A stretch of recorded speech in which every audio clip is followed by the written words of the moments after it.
We now have confirmation that the Federal Reserve will start winning back its COVID-19 stimulus package. The Fed says it will soon start tapering its massive bond buying program that kept the American economy afloat through the pandemic. But it won't raise interest rates just yet. Yeon-seung reports. The U.S. Federal Reserve will start dialing back its enormous COVID-19 stimulus program.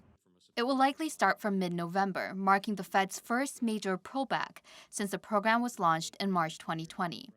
After the pandemic chilled the U.S. economy and slammed the employment market, the Fed froze interest rates at near zero and began buying $120 billion of Treasury and mortgage-backed securities each month. For a year and a half, this aggressive tactic helped pin down long-term rates and made borrowing easier, giving the pandemic-ridden U.S. economy the leg up it needed. The Fed announced on Wednesday it will start cutting $15 billion a month from the bond buying program and potentially wrap up the program entirely by June 2022. But for now, interest rates will remain the same.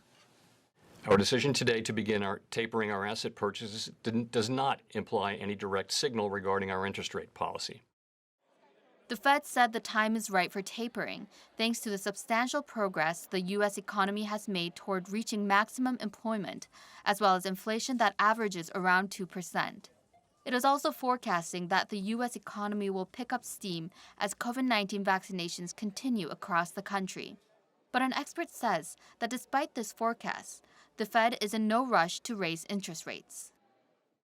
They're probably going to wait until they see more job creation taking place, or if the inflation gets substantially worse than it is currently. But right now, it seems to be settling down a little bit, even though it's still at a high level. Interest rate, if it is going to rise, it's probably going to be at the second half of next year. The Fed's tapering decision will cause ripples across the global economy. One expert projects a global economic slowdown. Global effect of the tapering will be credit market becoming more difficult. That means it is really difficult to borrow from the banking system. And another aspect is the market interest rate will go up. He added that firms with low capital will perhaps be the hardest hit. As for South Korea, however, a senior government official said Thursday that the Fed's tapering will have a limited impact on the domestic economy, and the government will be ready to stabilize the market when needed. Yeon-seung, Arirang News.